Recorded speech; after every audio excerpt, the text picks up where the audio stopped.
Titik terang. Mataku mulai berembun ketika mendengar kepergian ayah. Sejahat apapun dia tetap orang tua kandungku. Sekarang kamu di mana, Kila? Tanya Om Pras. Kila udah pulang ke Jerman, balasku berbohong. Jangan bohong, Kila. Enggak, Om. Kila emang udah pulang ke Jerman. Aku mencoba meyakinkannya. Tadi pagi, ayah kamu sempat nelpon. Dia nanya apa kamu ada di rumah Om. Berarti kamu masih ada di Indonesia. Aku terdiam, tak bisa membalas ucapannya. Sebenarnya kamu ada masalah apa sama ayahmu? Tanya Om Pras. Enggak ada masalah apa-apa. Tuh, bohong lagi. Om udah tahu masalahnya Kila, ucap Om Pras. Apa Om Pras tahu kalau ayah melakukan pesugihan dan telah menumbalkan 2 anaknya? Namun aku tidak yakin ayah akan bercerita padanya. Masalah apa? Selidikku. Kamu kabur dari rumah kan? Benar dugaanku, Om Pras tidak tahu apa-apa. Rasanya percuma bila ku jelaskan sekarang. Dia belum tentu percaya, apalagi kakak kandungnya baru saja meninggal. Kuambil nafas panjang. Iya, Kila kabur rumah, balasku. Sekarang kamu di mana? Biar Om jemput buat urus pemakaman ayahmu. Soalnya kamu ahli waris satu-satunya. Kila serahin semua sama Om aja. Kila minta maaf, gak bisa datang ke sana. Kamu ini kenapa? Om Pras terdengar marah. Intinya Kila gak bisa ceritain sekarang, Om. Mungkin nanti Om juga bakal tahu. Atau kalau ada kesempatan, Kila bakal cerita. Kenapa gak cerita sekarang aja? Gak bisa, Om. Maaf. Udah dulu ya, Kila mau istirahat. Kila. Ku matikan teleponnya, lalu menonaktifkan ponsel. Aku sudah tidak peduli dengan penilaian keluarga ayah. Sebelumnya saat pemakaman Kevin pun mereka tidak henti-hentinya menyindirku karena tidak hadir di pemakaman Stephen. Padahal ayahlah yang melarangku pulang. Aku duduk di atas tempat tidur dengan 2 lutut menopang kepala. Dada ini terasa sesak, tak lama air mata pun mengalir. Kenapa harus aku yang mengalami hal seperti ini? Kini keluargaku sudah benar-benar hancur berantakan. Tersisa aku dan Bunda. Keputusan ayah melakukan pesugihan malah berakhir sia-sia. Baru sebentar merasakan hasilnya. Dia sudah meninggal. Krit. Pintu kamar terbuka. Tante Maria masuk ke dalam kamar. Telepon siapa? Tanyanya. Seperti dia tahu tadi aku sempat menerima telepon. Ayah, sambungnya. Aku menggelengkan kepala. Terus siapa? Om Pras. Dia ngabarin kalau ayah kecelakaan, balasku. Gimana kondisi? Meninggal. Kamu mau pulang ke rumah? Enggak. Kila enggak mau pulang ke sana lagi. Gara-gara perempuan setengah ular itu? Pertanyaan Tante Maria sangat mengejutkanku. Bagaimana dia tahu tentang di wanita ular? Kok Tante bisa tahu? Tante Maria duduk di dekatku. Kemudian menceritakan tentang semua yang terjadi semalam. Dari saat dia membereskan gelas yang kupecahkan sampai alasannya tidak bisa tidur. Saat sedang membersihkan pecahan gelas, sekilas dia melihat seorang wanita berkebaya hitam berdiri di dapur. Terlihat dari pantulan kaca rak piring. Awalnya dia mengira itu hanya halusinasi saja. Namun ketika tidur di kamar, dia merasakan ada hawa yang beda. Panas, pengap dan tidak tenang. Baru beberapa saat memejamkan mata, dia sudah bermimpi buruk. Seorang wanita setengah ular marah dan mengancamnya untuk tidak ikut campur. Ya, Tan, semalam Kila juga bermimpi tentang dia, ucapku. Nanti, kamu ikut ke rumah Mbah Prono.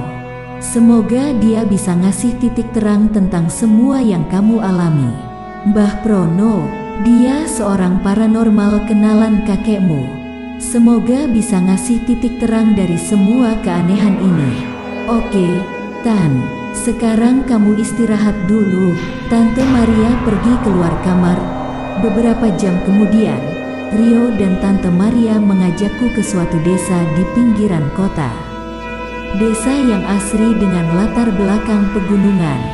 Hanya saja, jalannya yang berbatu membuatku sedikit mual. Mobil terus melaju, melewati jalan di pinggir sawah. Hingga akhirnya tiba di depan sebuah rumah sederhana dengan halaman yang luas. Ayo, ajak Tante Maria turun dari mobil. Aku pun turun dari mobil. Sementara itu Rio tetap di bangku kemudi, tidak ikut turun. Lu gak ikut, yuk, tanyaku. Kagak, gue gak mau denger masalah begituan. Jujur, ini pertama kalinya aku datang ke seorang paranormal. Tante Maria bilang, Mbah Prono ini bukan paranormal biasa. Masuk, ujar seorang pria dari dalam rumah saat Tante Maria akan mengetuk pintu. Sepertinya dia sudah tahu kedatangan kami. Dari tadi, Mbah sudah tunggu-tunggu, ucap seorang pria paruh baya yang sedang duduk di kursi kayu. Aku sampai dibuat heran, bagaimana dia bisa mengetahui kedatangan kami. Tidak perlu bingung, Nak Akila. Silahkan duduk dulu, ucapnya padaku. Bahkan dia tahu juga namaku. Aku hanya bisa tersenyum tipis, lalu duduk di kursi. Mbah, maksud kedatangan kami ke sini, ucap Tante Maria. Pesugihan, potong Mbah Prono. Kasihan anak ini, terus diincar jin pesugihan, sambungnya. Siluman ular itu masih ngikutin kamu, sambungnya lagi sambil menatap wajahku. Iya, balasku singkat, dia sangat kuat, apalagi semalam baru mendapatkan tumbalnya. Seorang pria. Jangan-jangan maksud Mbah Prono itu ayahku. Aku dan Tante Maria saling beradu pandangan. Maksud Mbah, ayahnya anak ini, tanya Tante Maria. Iya, dia berusaha mengelabuhi siluman ular itu, tapi ketahuan dan harus berakhir seperti itu. Apa ketika ayahnya meninggal, maka pesugihan itu berakhir? Belum. Siluman ular itu masih membutuhkan satu tumbal lagi. Satu tumbal lagi? Ya, seseorang sudah berhasil mengagalkan target pertamanya. Sehingga dia murka dan meminta 3 tumbal lagi. Stephen, Kevin dan ayah, sudah 3 tumbal. Kenapa dia masih mengejar saya? Tanyaku. Dia masih mengejar tumbal pertamanya. Jika sampai waktunya tiba belum juga berhasil, maka akan mengincar yang lain. Berarti Bunda masih dalam bahaya, pikirku. Mbah, ada yang mau saya tanyakan, ucapku. Silahkan, Nak, kenapa siluman ular itu tidak bisa masuk ke kamar saya? Mbah Prono menatapku tajam, lalu menutup matanya. Beberapa saat kemudian membuka matanya. Orang yang sama, ucapnya pelan. Orang yang sama, dia yang menggagalkan tumbal pertama. Dia juga yang menyimpan sesuatu di kamarmu, agar siluman ular itu tidak bisa masuk ke dalam. Mbok Wati, gumamku, dia juga menyimpannya di kamar ibumu. Apa yang Mbok Wati simpan? Sejenis rajah. Rajah? Tanyaku bingung. Rajah itu seperti jimat, balas Tante Maria. Benda kecil yang dibungkus kain hitam. Tergantung di pintu dan jendela kamar, jelas Mbah Prono. Mbah, apakah bisa membebaskan kedua adik saya dari tempat siluman ular itu? Kamu sudah pernah ke sana? Iya, saya lihat adik sedang disiksa di sana. Sangat sulit melepaskan tumbal pesugihan. Resiko sangat besar, bahkan bisa mengancam nyawa. Percakapan kami pun berlanjut. Mbah Prono mulai memberikan penjelasan tentang keanehan di rumahku, terutama tentang suara benda terjatuh yang sering terdengar dari dalam kamar Stephen. Mbah Prono bilang, kalau siluman ular itu sudah lama tinggal di kamar Stephen. Setelah adikku itu meninggal dunia, mungkin itulah alasannya Mbok Wati selalu mengunci kamar itu. Di tengah percakapan, Mbah Prono tiba-tiba terdiam. Kerutan di dahinya menebal, menandakan dia sedang memikirkan sesuatu. Ada satu orang lagi, ucapnya. Dia ikut campur dalam kematian tumbal kedua, sambungnya. Tumbal kedua, berarti, Kevin, pikirku, orang ini pula yang mengirim ilmu hitam dengan bantuan genderuwo. Siapa Mbah? Tanyaku. Laki-laki dan kerja di rumahmu. Ahmad, supir ayah, ucapku. Berarti dugaan Mbok Wati selama ini benar. 11 genderuwo ini berhasil membunuh salah satu penghuni rumahmu dan hampir mengincarmu juga. Jadi itulah alasannya Mbok Wati tidak ada di tempat siluman ular itu. Dia tewas dibunuh oleh genderuwo kiriman Ahmad. Genderuwo itu pula yang menyamar sebagai Mbok Wati dan berusaha masuk ke dalam kamarku. Kamu beruntung, ada penjaga rumah yang menghalangi. Walaupun akhirnya dia ditangkap oleh siluman ular itu. Penjaga rumah, wanita bergaun putih dengan rambut panjang. Lastri, gumamku. Mbah Prono kembali terdiam. Ada kecemasan yang tergambar jelas di wajahnya. Ada awan hitam di atas rumah sakit. Mbah juga melihat seseorang sedang berdiri di sana dengan aura gelap, ucap Mbah Prono. Bunda, ucapku, sebaiknya kamu segera ke sana. Mbah khawatir akan ada melakukan hal yang buruk pada ibumu. Tante, aku menatap wajah Tante Maria yang juga khawatir. Mbah, kami pamit dulu, ya, ucap Tante Maria. Sebaiknya cepat, perasaan Mbah sudah tidak enak. Iya, Mbah. Tante Maria bangkit dari duduknya, begitu pula aku. Kami pun berpamitan dengan Mbah Prono.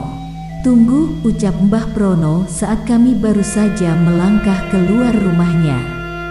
Aku pun menghentikan langkah. Kemudian Mbah Prono berjalan mendekat. Bawa ini. Mbah Prono memberiku sebuah keris kecil. Apa ini, Mbah? Tanyaku bingung. Bawa saja, supaya perjalanan kalian lancar. Aku pun menurutinya, lalu memasukkan keris itu ke dalam tas kecil yang kubawa. Setelah itu, berjalan menuju mobil. Tumben cepat benar, ucap Rio menyambut kedatangan kami. Ayo buruan, pergi, pinta Tante Maria. Pergi kemana, Bu? Ke Surabaya. Ibu gak bercanda kan?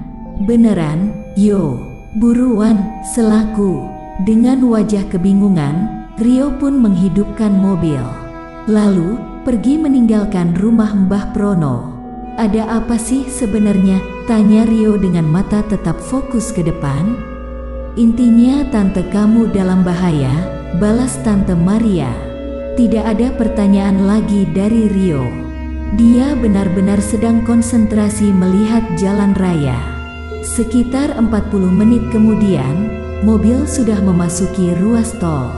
Beruntung jalanan tidak begitu ramai.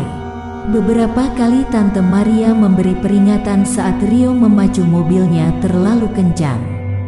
Setelah menempuh perjalanan kurang dari 6 jam, kami pun tiba di Surabaya. Aku langsung mengarahkan Rio menuju ke rumah sakit. Hari sudah menjelang malam. Jalanan kota Surabaya sudah ramai dengan kendaraan. Beberapa kali mobil kami terjebak macet. Aku mulai cemas. Dalam situasi seperti ini, 1 detik pun sangat berarti. Sekitar pukul 7 malam, kami sampai juga di rumah sakit. Mobil memasuki lobi. Bergegas kuturun duluan, sedikit berlari. Saat itulah, sepintas kulihat Pak Ahmad berjalan keluar dari dalam rumah sakit dengan langkah cepat. Ingin sekali mengejarnya, tapi lebih khawatir dengan kondisi Bunda. Aku pun mempercepat langkah, berjalan ke kamar Bunda. Kret. Dengan cepat kubuka pintu kamarnya. Bunda, panggilku panik. Bersambung. Makin menarik dan penasaran dengan cerita selanjutnya kan? Terus pantengin channel Asal Gawe.